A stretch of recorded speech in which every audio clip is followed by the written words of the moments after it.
Hello everyone, welcome to daily one question practice series for part A for upcoming CSIR NET December 2023। आइए video शुरू करते हैं और देखते हैं आज कौन से क्वेश्चन को हम प्रैक्टिस करने वाले हैं। तो देखिएगा आज की इस वीडियो में जो क्वेश्चन हमारे सामने है ये जून 2023 शिफ्ट 2 का क्वेश्चन है। दिया है palindromic is a word that read the same backward and forward. Palindromes क्या होते हैं? एक ऐसा वर्ड होता है जिसको हम आगे से भी और पीछे से भी सेम रीड करते हैं। For example the word level, जैसे कि एक वर्ड है दैट इज लेवल, LEVEL। तो या तो आप इसको यहां से रीड करें तो भी ये लेवल है, अगर आप इसको यहां से रीड करते हैं तो भी ये लेवल है। ऐसे एक वर्ड होता है नितिन, एक नाम है नितिन, इसको अगर आप देखो रीड करते हैं तो यहां से करेंगे तो भी नितिन है और यहां से करेंगे तो भी नितिन होता है। तो ये कैसे वर्ड है? ये पैलिंड्रोम्स होते हैं। तो आपसे कहा है if we are allowed to construct word that need not have a meaning then in how many different way can we construct a 5 letter palindrome using the English alphabet. English के जो अल्फाबेट होते हैं कितने हैं? 26 हैं।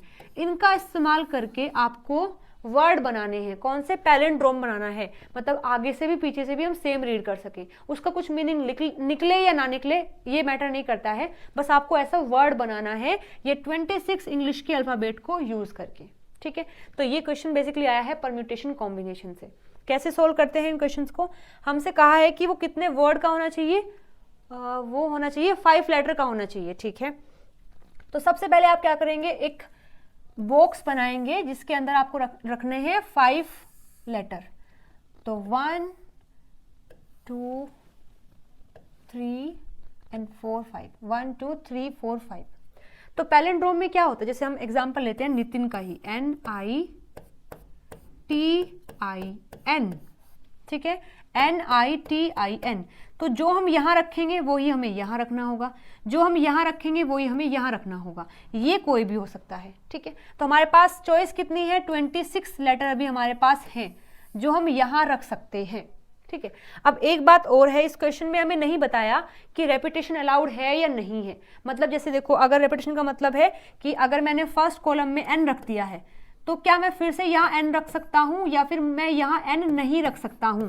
तो अगर मैं n रख सकती हूं उसे बोलते हैं रेपिटेशन, मैं कर सकती हूं। अगर मैं यहाँ n अगर रख दिया है, n मैं यहाँ नहीं रख सकती हूं तो इसे बोलते हैं नॉट रेपिटेशन। तो क्वेश्चन में आपको ये मेंशन नहीं है कि रेपिटेशन करना है या नहीं। तो अगर नहीं दिया है तो इसका मतलब यहाँ रेपिटेशन अलाउड है। ये बाय डिफॉल्ट केस होता है। अगर आपको क्वेश्चन में मेंशन नहीं है कि रेपिटेशन है या नहीं है तो आपको मान के चलना है कि यहाँ पर रेपिटेशन अलाउड है। और अगर रेपिटेशन अलाउड नहीं होता है तो ये आपको क्वेश्चन में दे के रखता है। यहाँ नहीं दिया है तो इसका मतलब रेपिटेशन यहाँ अलाउड है। मतलब ये कि जो वर्ड मैंने यहाँ रखा है, जो लेटर मैंने यहाँ रखा है वो मैं यहाँ भी रख सकती हूँ, मैं यहाँ भी रख सकती हूँ, यहाँ भी रख सकती हूँ, यहाँ भी रख सकती हूँ। ठीक है, चलिए, तो ये बातें मैंने आपको बता दी है। अब देखते हैं कैसे क्या रखेंगे। तो मेरे पास 26 लेटर हैं, फर्स्ट कॉलम है, मैं कुछ भी रख सकती हूँ क्योंकि लिखा है कि कोई भी वर्ड आप, कोई भी लेटर आप यूज कर सकते हैं। तो मैं यहाँ कितने रख सकती हूँ? मैं 26 रख सकती हूँ।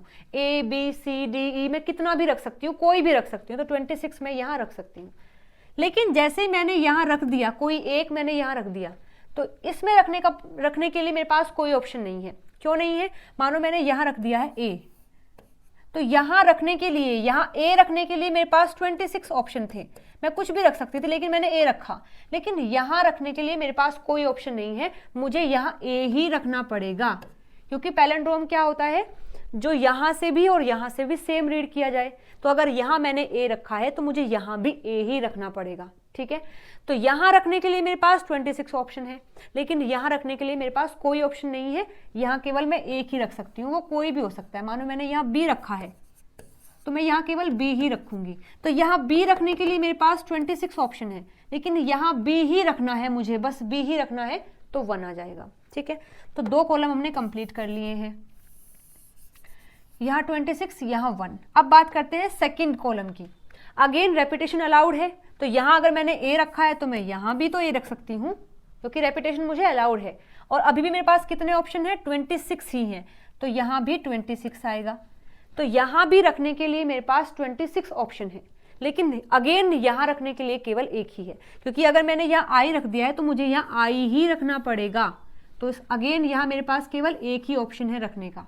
ठीक है, अब बात करते हैं लास्ट जो बीच वाला है उसकी।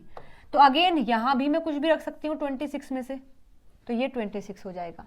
तो मेरे पास क्या है, अगर रेपिटेशन अलाउड है तो 26 मल्टीप्लाई 26 मल्टीप्लाई 26, और जो भी इनका आंसर आएगा उतने वर्ड बन जाएंगे जो कि पैलिंड्रोम होंगे। ठीक है, अब अगर केस लेते हैं कि यहाँ रेपिटेशन अलाउड ना हो, अगर यहाँ रेपिटेशन अलाउड ना हो तो क्या हो जाएगा, अगर रेपिटेशन नॉट अलाउड है तो स्टार्टिंग में तो आप 26 रखेंगे नो डाउट, क्योंकि आपके पास पूरे 26 अभी बाकी हैं।